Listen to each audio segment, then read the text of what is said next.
Imagine it's Friday night, around 6:30 p.m.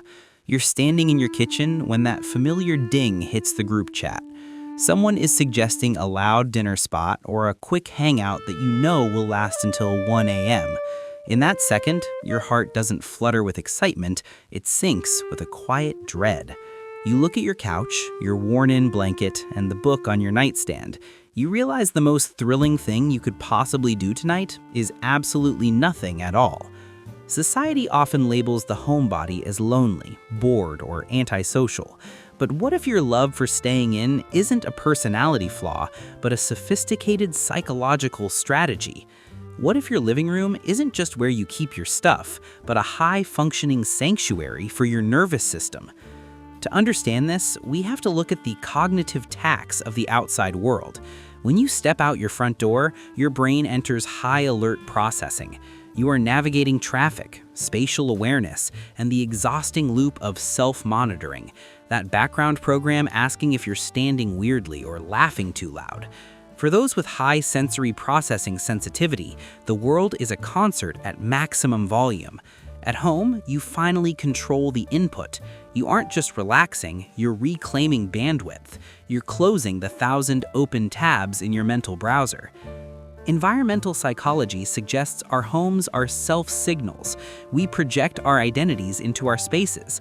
That specific mug or the way the light hits the floor aren't just aesthetics, they are emotional regulators. In a chaotic world, your home is a physical manifestation of your inner self. It's the one place where you don't have to translate your soul into a language the world understands. There's a neurological beauty to this too. While the world triggers our fight or flight response, the home activates the parasympathetic nervous system, rest and digest. The moment the door clicks shut, your cortisol levels dip and your heart rate stabilizes. This is where true creativity lives. We need these low stimulation zones to process our lives. Without the homebody phase, we're just moving from one event to the next without ever digesting what they actually mean.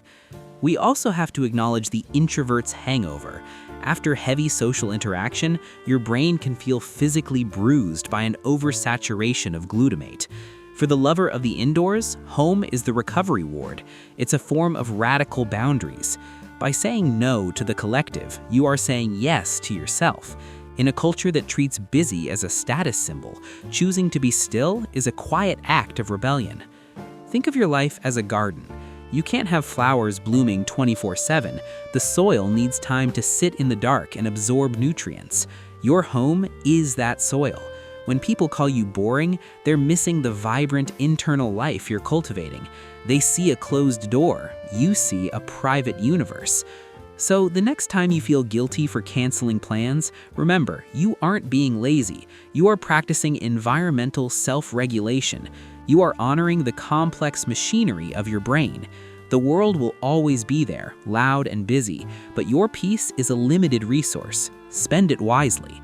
Loving the version of yourself that exists when no one is watching is the highest form of self-acceptance. What's the one thing in your home that instantly makes you feel centered? Let me know in the comments. I'd love to hear about your sanctuary. Would you like me to explore how the psychology of nesting actually changes our brain chemistry over time?